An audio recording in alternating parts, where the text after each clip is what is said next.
Bunda juga nggak? Ya, aku langsung S3. Karena jurusan yang sama atau seperti apa? Ya, di PSDN Kreatif. Mas Anang, congratulations atas S2-nya. Seperti apa mungkin Mas Anang lika-liku S2 nih? Iya, ya memang perjalanannya seru. Buat aku pendidikan karena aku punya keinginan juga untuk menyelesaikan pendidikan. Dan apa yang aku lakukan di UNER sesuai dengan apa yang ingin aku kerjakan sama. Jadi seru. Jadi menikmatin. Perjuangannya gimana Mas Anang menyelesaikan S2? Perjuangannya ya memang nggak mudah karena kan di Surabaya ya. Jadi kadang balak-balik juga. Tapi kalau yang online-nya nggak masuk. Kalau yang sering balak-balik ya kadang-kadang harus balik ke sana. Mas Anang ini kan kalau nggak salah tesisnya angkat soal performing rate. Relevansi Ya. PRO terhadap industri musik Indonesia. Nah, kenapa mengangkat tema itu Mas Anang? Mungkin karena memang sesuai kemampuan atau seperti apa Mas Anang? Ya tema itu ya kalau teman-teman bisa melihat perjalananku di industri musik kan panjang ya. Dan waktu aku di parlemen pun sama, perjuanganku sama sampai hari ini tidak berubah kan. Jadi perjuangannya tetap ya, aku ingin memperjuangkan profesi ini, bahwa profesi ini memang harus apa ya, mendapatkan apa yang harus sesuai dengan apa yang didapatkan. Sesuai karena memang karir, seberapa penting Mas maksudnya ngangkat tentang performing rate ke dalam tesis? Seberapa penting? Sangat penting melihat kemampuan Indonesia sendiri secara source kan kuat. Indonesia memiliki source yang cukup besar terhadap budaya. Dan kalau dibilang Indonesia juga adalah market besar karena ada 280 juta penduduk. Artinya bahwa seniman Indonesia atau karya-karya Indonesia harus di negaranya menjadi raja sendiri yang kuat. Dan terutama pelakunya juga mendapatkan hal yang sepadan atau yang selayaknya dia harus terima.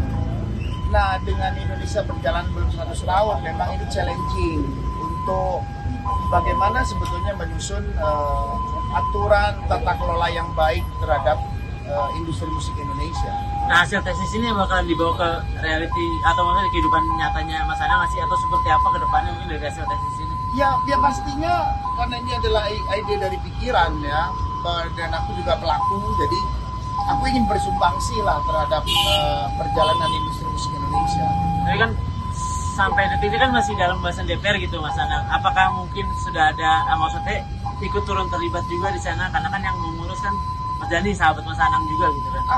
Aku bahagia sekali melihat perjalanan teman-teman di DPR ya, sampai hari ini apa yang dilakukan teman-teman sangat positif terhadap industri musik Indonesia. Makanya apa yang terjadi hari ini adalah bagian dari bagaimana kita memperjuangkan profesi. Artinya ya memang sinergitas antara aku yang ada di luar sekarang tidak ada di dalam parlemen dengan teman-teman harapannya memang harus terjadi. Tetapi melihat perkembangan hari ini dengan perjalanan Undang-Undang 28 yang sudah masuk dalam prolegnas untuk di amandemen itu bagus, tinggal menunggu hasilnya bagaimana. Nah itu kan menyangkut nanti harus dikritisi kembali bagaimana dengan perkembangan dengan aku melakukan tesis yang analisa yang cukup akurat ya, dari data-data yang aku punya dan pengalaman yang aku udah jalani 40 tahun. Ya ini menjadi tambahan-tambahan pikiran yang kalau mau dipakai aku pasti sangat bahagia. Nah, bahan tesis dan juga rancangan undang-undang musik yang waktu itu Mas Anang sempat buat juga sempat didiskusikan juga nggak sih sama Kameli sama Mas Dhani gitu? Ya supaya... memang cukup harus menjadi pemikiran yang serius ya dari teman-teman pelaku industri ya, nggak hanya senimannya tapi pelaku industri dan parlemen maupun eksekutif, bahwa Indonesia tidak memiliki undang-undang tata kelola musik, memang nggak punya, film punya. Apakah itu penting? Kalau melihat perjalanan-perjalanan yang terjadi dan melihat masa depannya betapa besarnya industri ini menyumbang terhadap pendapatan negara, itulah yang dipikirkan untuk ada. Karena apa yang sekarang terjadi, teman-teman ada friksi dan akhirnya pun kembali lagi menjadi satu aksi dan vibrasi. Ini kan sebuah pertemuan yang cukup diacungi jempol, mereka berdewasa, dia bijaksana, melihat sesuatu yang lebih besar. memang harus dipikirkan kembali apakah undang-undang hak cipta cukup untuk mengatur industri musik Indonesia yang notabene itu adalah hak undang-undang penciptaan yang di sana ada banyak penciptaan, ada buku, ada macam-macam, ada banyak hal yang tidak ansih akan mengurus musik. Jadi tidak bisa juga industri musik berharap hanya terhadap undang-undang hak cipta. Sekolah nggak boleh stres. Buat aku sekolah tidak dalam posisi harus stres. Bahwa sekolah itu menimba ilmu, bahwa mengasah, membuka wawasan, bertemu dengan orang-orang pintar yang lain yang sama pemikiran dan punya mimpi-mimpi besar buat negara. Ingin nyusul Bunda juga nggak? Ya, aku langsung S3. Terus jurusan yang sama tuh seperti apa? Ya, di PSDN Kreatif. Mas Anang mungkin nyusul Bunda juga karena memang nggak mau kalah juga sama pendidikan Bunda gitu kan, pendidikan Bunda cukup tinggi ya. Bukan bahasa kalah ya dalam pendidikan. Pendidikan itu penting buat siapa saja. Jadi berpendidikan, mengejar pendidikan itu bukan untuk kalah dan menang, tapi untuk bagaimana berkontribusi terhadap lingkungan, sosial dan seterusnya. Tidak dalam kalah dan menang. Ini bukan perjudian. Ini juga bukan gaya-gayaan, bukan. Iya, iya. IPK-nya sendiri boleh tahu berapa sih Mas? Apakah sudah keluar? Kayak tanya nilai A untuk Kan kemarin. kemarin udah dijelasin, karena ada di sosial media aku lengkap. Mas Anang kemarin juga sempat bergadang-bergadang dulu tesis juga nggak sih? Ya aku harus bertanggung jawab terhadap tulisanku kan, terhadap buah pikiranku, buat ideku. Itu kan sebuah ide. Kan itu harus disusun sedemikian rupa, aku harus menganalisa semua peristiwa baik primer sekundernya.